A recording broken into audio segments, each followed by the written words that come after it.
तो कामयाबी के अनुकूल रास्ते चैनल में पुनः आपका स्वागत है।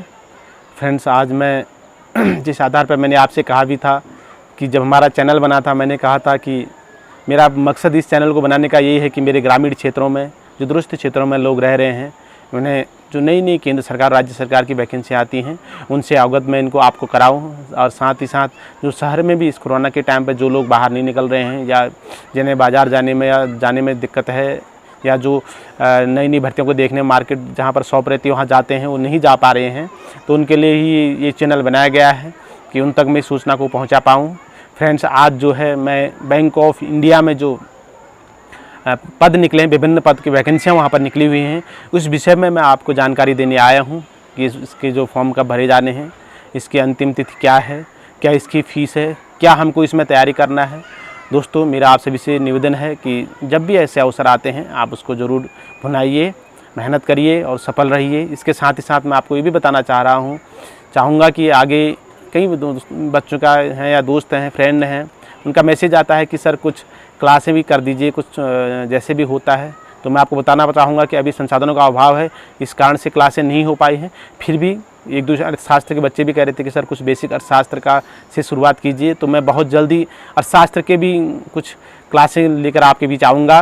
कुछ टॉपिक हम क्लियर करेंगे जहाँ मोस्ट इम्पोर्टेंट परीक्षाओं से संबंधित होती हैं, जहाँ से बार बार जो है प्रश्न उठाए जाते हैं, उस पर भी हम फोकस करेंगे धीरे धीरे। और जैसे ही मैं अपने स्थान पर पहुंच जाऊंगा और संसाधन मेरे पास उपलब्ध हो जाएंगे, मैं लगातार आपके लिए क्लासें लेकर आऊंगा। अभी फ़िलहाल आज के संदर्भ में हम बैंक ऑफ इंडिया में जो पद आए हैं उसके विषय में जानकारी लेते हैं कि उसकी क्या महत्वपूर्ण योग्यता उसमें है। आइए देखते हैं क्या क्या है। धन्यवाद। तो दोस्तों, अब हम जो है सर्वप्रथम जानते हैं कि बैंक ऑफ बड़ौदा में जो है जो वैकेंसियाँ निकली हैं उन पर फॉर्म भरने की डेट कब है, कब लास्ट डेट है। तो इसमें जो एप्लीकेशन फॉर्म भरने की जो स्टार्ट डेट है वो 16/9/2020 है, यानी 16 सितंबर से फॉर्म भरे जाएंगे। उसके अलावा इसमें जो है लास्ट डेट जो फॉर्म सबमिशन की सबमिटेड है उसकी है 30/9/2020, 30 सितंबर 2020 से पूर्व आपको फॉर्म भर लेना है। इसके अलावा भी जो है जो क्वालिफिकेशन मांगी जाती है या जो एक्सपीरियंस मांगा जाता है कब से पूर्व का होना चाहिए, तो वो जो है 1 सितंबर 2020 से पूर्व का होना चाहिए। यानी एज रिलैक्सेशन है, अन्य कोई भी चीज़ है, शैक्षिक योग्यता मांगी जाती है कि इससे पूर्व की होनी चाहिए, तो उसकी जो डेट है वो 1/9/2020 है।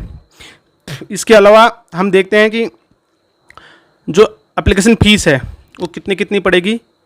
इंटीमेशन चार्जेस भी इसमें जिन्हें दे रखा है, तो कैटेगरी के हिसाब से देखते हैं SC ST और पीडब्ल्यूडी लोगों के लिए 175 रुपये है। इंटीमेशन चार्जेस ओनली, यानी मतलब जो सूचना शुल्क इसको हम एक प्रकार से कह सकते हैं। उसके अलावा जो है जनरल एंड अदर लोगों के लिए 850 रुपये है, उसमें एप्लीकेशन फ़ीस भी और इंटीमेशन चार्जेस भी है। इसके अलावा सबसे जो इम्पोर्टेंट है वो है कि हमें पढ़ना क्या है, क्योंकि सबसे इम्पोर्टेंट ये है कि हमारा सिलेबस क्या है, उस पर हम अध्ययन करेंगे। तो सिलेबस में जो आएगा 3 सेक्शन में आएगा। पहला आएगा इंग्लिश लैंग्वेज, ये 50 नंबर का आएगा। दूसरा है प्रोफेशनल लैंग्वेज, ये 75 नंबर का आएगा। तीसरा है general awareness with special reference to banking industry, ये भी जो है 50 नंबर का है। कहने का तात्पर्य है कि ये 175 नंबर का पेपर होगा और इसके लिए आपको 150 मिनट मिलेंगे।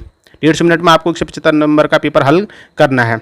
उसके अलावा दोस्तों जो relaxation of upper age limit है, इसके बारे में बताऊँ, शेड्यूल कास्ट जो लोग हैं, शेड्यूल ट्राइब जो भी हैं, SC ST लोग, इनके लिए 5 साल का है, ये आप देख लीजिएगा। उधर बैकवर्ड क्लास के लिए है, इसमें भी नॉन क्रीमी लेयर वो होना चाहिए। तो इसको समझ लेते हैं नॉन क्रीमी लेयर क्या होता है। नॉन क्रीमी लेयर का मतलब होता है कि जिन लोग की जो OBC वाले लोग हैं उनकी जो है सालाना 3 साल तक जो 8 लाख से ऊपर नहीं होनी चाहिए। अगर उनकी 8 लाख से ऊपर इनकम है, 3 साल का उनका रिकॉर्ड देखा जाता है एक प्रकार से, तो उनकी अगर 3 साल से ऊपर की इनकम है तो उनको जो है OBC कैटेगरी में तो जरूर रखा जाएगा।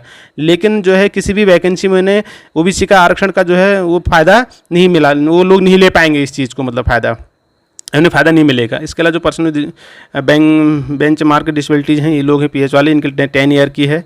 एक्स सर्विसमैन के लिए भी इसमें 5 साल की छूट दी गई है, इसको आप देख लीजिएगा। इसके अलावा भी मैंने इसमें भी डाल दिया थोड़ा सा, क्योंकि बहुत लोगों को रहता है मन में कि सर पे स्केल क्या होगा, ये आप आराम से इसमें मैंने इसलिए भी लगाया भी है कि आप देख सकते हैं किस पोस्ट के लिए क्या इसका पे स्केल है। इसके बाद जो सबसे इंपॉर्टेंट है, कह रहा है if online examination is not conducted, अगर किसी कारण बस एग्जामिनेशन नहीं हो पाता है, क्योंकि कोरोना काल भी है या कोई अन्य परिस्थितियाँ आ सकती हैं, तो उस ऐसी सिचुएशन में हम क्या करेंगे, कह रहा है if online examination is not conducted the final selection will be made through personal interview.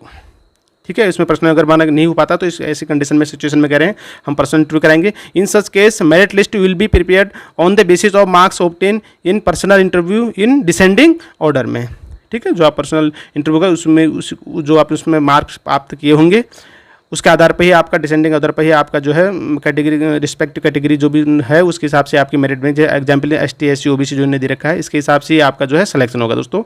इससे इंपॉर्टेंट है कि जो मैं इंटरव्यू होगा वो 100 नंबर का होगा। Maximum qualification marks interview shall be 40% for general EBC category and 35% ST OBC category candidates है, ठीक है।